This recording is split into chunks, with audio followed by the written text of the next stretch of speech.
Raindrops were falling fast on the windows.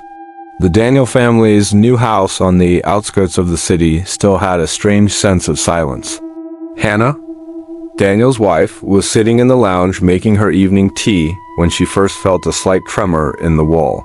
She was startled, looked at the clock above, then put her hand on the wall again. In her preoccupation, she thought maybe a truck was passing by, but the tremors began to become a daily occurrence. One night, Hannah said to her husband, Daniel, "Why does this new wall keep shaking?" As if someone was sending vibrations from inside, Daniel chuckled softly. "Hannah, it could be a pipeline, maybe water pressure. I'll see tomorrow." But the next day when Daniel tapped on the wall, he felt a strange sensation, as if there was a void inside the wall. "It doesn't feel solid," he muttered. That night, a strong vibration woke Hannah up from her bed.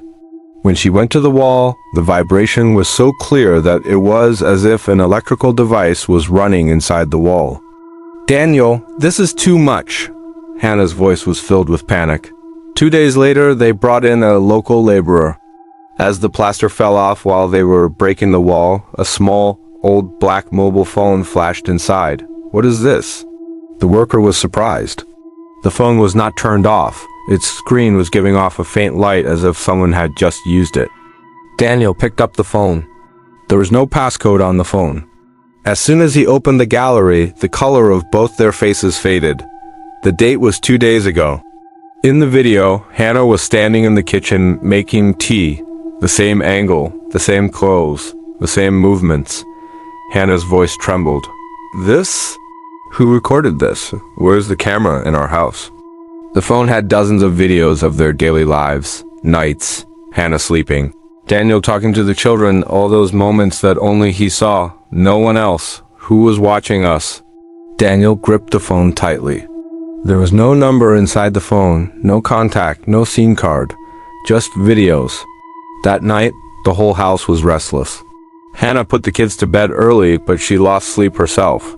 The phone turned on by itself at midnight. The screen flashed with light and a new video was updated. Date, tonight.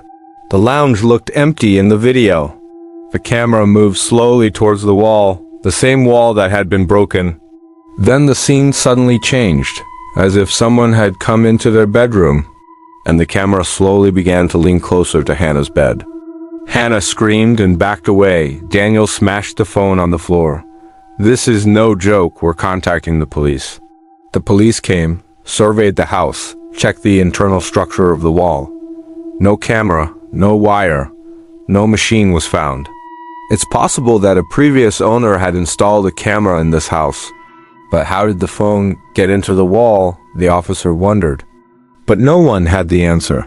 Instead of taking the phone, the police said that they would investigate, but the phone, she should have stayed at home. The night passed, but Hannah couldn't sleep. She kept hearing the doors slam, as if someone was walking on the stairs. Finally, with a pounding heart, she left the bedroom and went into the living room. The TV turned on automatically. Hannah's own face was on the screen, playing a video from her phone. Her breath caught in her chest. Daniel came running, turned off the TV. Then he noticed that the phone had been placed under the TV while he had left it in the bedroom. How did it get here? There was a new notification on the phone screen. New recording saved. Daniel opened the video with trembling hands. In it, they were both seen right now in the living room, scared, looking at the phone.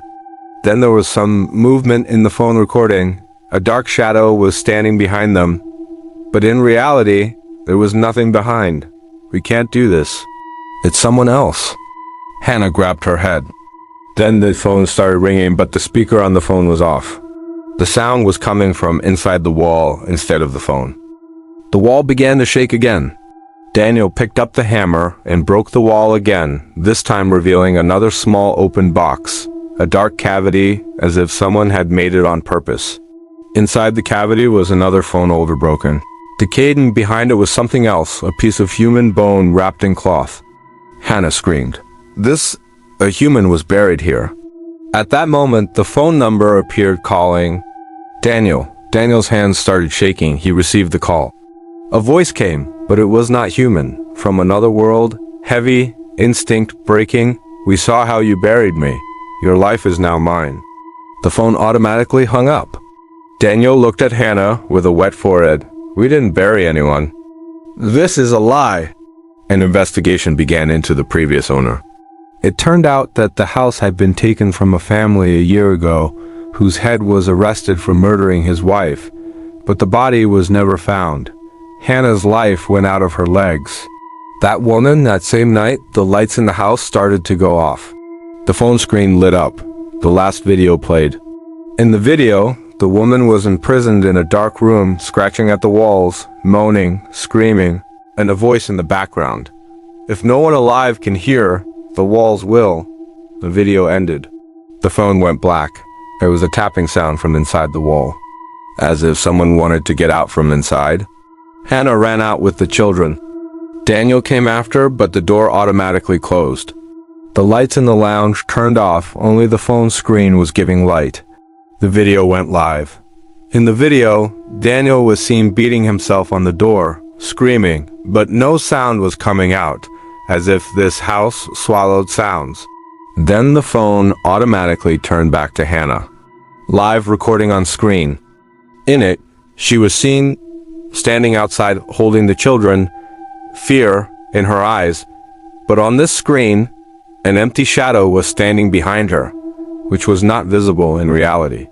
Hannah threw the phone, got into the car, and ran away with the children. That night, the light from the windows of the house was flickering inside, as if someone was moving from inside. The police came, broke the door. But there was not a single person inside. The phone was locked inside the wall, and the last video in its gallery, Daniel screams, then nitrogen monoxide signal was written. The house is still empty today. When I looked for a new owner, one thing came to light. Every night there is a slight vibration in the wall. And some people say that when you stand nearby and listen, someone is whispering inside. We are watching you.